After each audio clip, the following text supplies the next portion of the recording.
స్పీకర్గా ఎన్నికైన అయ్యన్న పాత్రుడు గారికి నా హృదయపూర్వక శుభాకాంక్షలు. అయ్యన్న పాత్రుడు గారు అంటే అందరి పాత్ర, ఎప్పుడూ ప్రజల గురించే ఆలోచించే వ్యక్తి. అధికారంలో ఉన్న ప్రతిపక్షంలో ఉన్న ప్రజల సమస్యలు ఎట్లా పరిష్కరించాలని ఆలోచించే వ్యక్తి అయ్యన్న పాత్రుడు గారు. అయ్యన్న పాత్రుడు గారు అంటే ఒక పోరాటం, ఒక పౌరుషం. ఇప్పుడే పవనన్న అన్నట్టు క్షణికావేశం కూడా ఉండేది, ఇప్పుడు ఇంకా అవకాశం లేకుండా పోయింది. 1983లో విశ్వవిఖ్యాత నడసార్వభౌమ స్వర్గీయ నందమూరి తారక రామారావు గారు ఆనాడు తెలుగుదేశం పార్టీని స్థాపించినప్పుడు 25 సంవత్సరాల వయసులో మీరు ఆనాడు పోటీ చేశారు, ఎమ్మెల్యే అయ్యారు. ఆనాడు భారతదేశంలోనే సెకండ్ యంగెస్ట్ ఎమ్మెల్యేగా అయ్యన్న పాత్రుడు గారు నిలబడ్డారు. 25 సంవత్సరాల వయసులో మీరు మంత్రిగా కూడా అయ్యారు. 7 సార్లు శాసనసభ్యుడిగా, ఒకసారి ఎంపీగా కూడా మీరు ఉన్నారు. 7 సార్లు ఒకే నియోజకవర్గం, నర్సీపట్నం నియోజకవర్గం ఏ అదృష్టం చేసుకుందో నాకు తెలియదు, కానీ 7 సార్లు కూడా నర్సీపట్నం నియోజకవర్గం ఎమ్మెల్యేగా మీరు నిలబడ్డారు. 16 సంవత్సరాలు మీరు మంత్రిగా చేశారు. చూస్తే టెక్నికల్ ఎడ్యుకేషన్ కానీ 3 సార్లు R&B, forest, environment, science and technology, Panchayati Raj గ్రామీణాభివృద్ధి శాఖ మంత్రిగా కూడా మీరు చేశారు. ఈ హౌస్లో ఎవరికి తక్కన ఒక అదృష్టం నాకు దక్కింది. మీ తర్వాత పంచాయతీరాజ్ గ్రామీణాభివృద్ధి శాఖ మంత్రి ఏదో అవకాశం నాకు దక్కింది. ఆనాడు మీరు ప్రారంభించిన పనులని పూర్తి చేసే అవకాశం నాకు ఇచ్చారు. మీ నాయకత్వంలో 25,000 కిలోమీటర్లు సీసీ రోడ్ వేసాం, ప్రహరీ గోడలు కట్టాం, పంచాయతీ భవనాలు కట్టాం. గ్రామాలు కూడా ఆనాడు యుద్ధ ప్రాతిపదికంగా తాగునీటి పథకాలు కూడా కలిసి ఏర్పాటు చేశారు. అంతేకాకుండా నాకు ఎప్పుడు సలహాలు కావాలన్నా, సూచనలు కావాలని మీకు ఫోన్ చేసేవాడిని, మిమ్మల్ని అడిగి తెలుసుకునేవాడిని. ఆనాడు పంచాయతీరాజ్ గ్రామీణాభివృద్ధి శాఖ మంత్రిగా నేను ఇన్ని పనులు చేయగలనంటే దాని వెనకాల మీరున్నారని ప్రజలందరూ కూడా తెలియజేస్తున్నాను. ఇంతేకాకుండా పెద్దలు గౌరవ ముఖ్యమంత్రి గారు చెప్పినట్లు ఆనాడు ఉత్తరాంధ్ర సుజల సవంతి ఇరిగేషన్ కోసం కూడా మీరు పెద్ద ఎత్తున పోరాడారు. నాకు బాగా గుర్తు, తెలుగుదేశం పార్టీ విశాఖపట్నంలో మహానాడు ఏర్పాటు చేసుకుంటే ఎట్టి పరిస్థితుల్లో అనౌన్స్ చేయాలి అని పట్టుబట్టారు.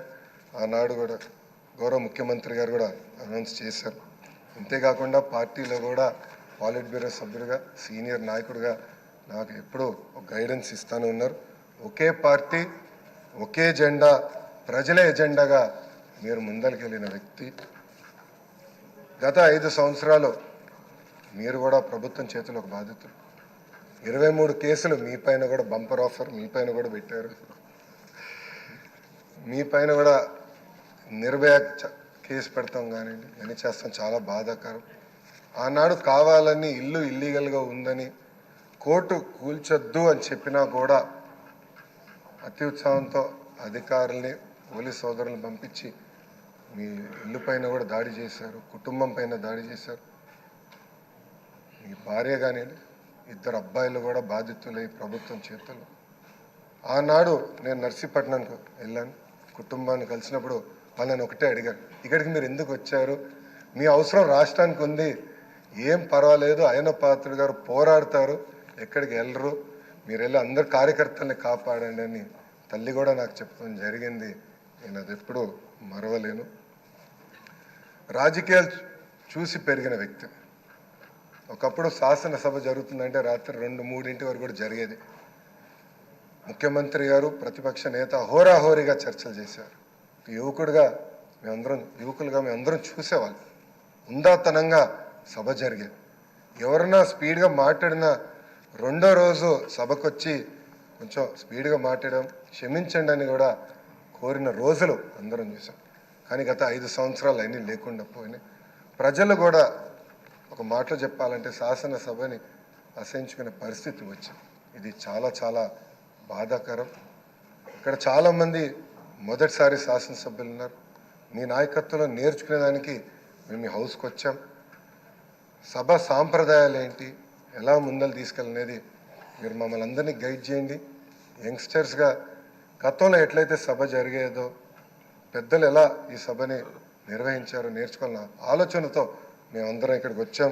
మీ ప్రోత్సాహం ఎప్పుడు మాకు ఉండాలని మిమ్మల్ని అందరినీ అధ్యక్షుల వారిని నేను కోరుతున్నాను. అంతేకాకుండా మాకు నాయకత్వం అందించండి, లీడర్షిప్ ఇవ్వండి.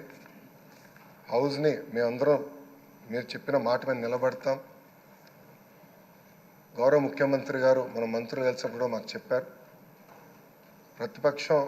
ప్రతిపక్ష హోదా లేకపోయినా, ప్రతిపక్ష ఇక్కడ ఈరోజు హౌస్కి రాకపోయినా మనమే ప్రతిపక్షం అనుకోవాలి. ప్రజల తరపున నిలబడాలి, ప్రజల తరపున పోరాడాలి, ప్రజల సమస్యలు తెలుసుకోవాలి, ప్రజలు కావాల్సిన చట్టాలు మనం తీసుకురావాలని చాలా స్పష్టంగా చెప్పారు. దానికి మీ సహకారం చాలా చాలా అవసరం అని మిమ్మల్ని నేను కోరుతున్నాను. అయ్యనాథ్ పాత్రుడు గారిపైన ఎన్ని కేసులు పెట్టినా, ఎన్ని రకాలుగా హింసించినా ఆయన ఒకే మాట చెప్పేవారు, నేను తగ్గేదే లేదనేవారు. అహర్నిశలు పోరాడేవారు. గన్నవరం సభలో కూడా మీరు ఆనాడు వచ్చి మాట్లాడితే కూడా మరుసటి రోజు మీ పైన కేసు పెట్టి నాన్ బెయిలబుల్ వారెంట్ కూడా ఇష్యూ చేస్తాం చూసాం. కానీ ఆయన పాత్రుడు ఎప్పుడు తగ్గలేదు, ఎప్పుడు పోరాడితే ఉన్నారు. ఆ స్ఫూర్తిని మేము అందరం కూడా హౌస్కి తీసుకెళ్తాం. మీ దగ్గర నుంచి మేము చాలా నేర్చుకోవాల్సిన అవసరం ఉంది. సో మా లాంటి యువకుల్ని ఈ హౌస్లో మీరు గైడ్ చేయాలని ఈ సభాముఖంగా కోరుకుంటూ నాకే అవకాశం ఇచ్చిన మీకు నా హృదయపూర్వక నమస్కారం.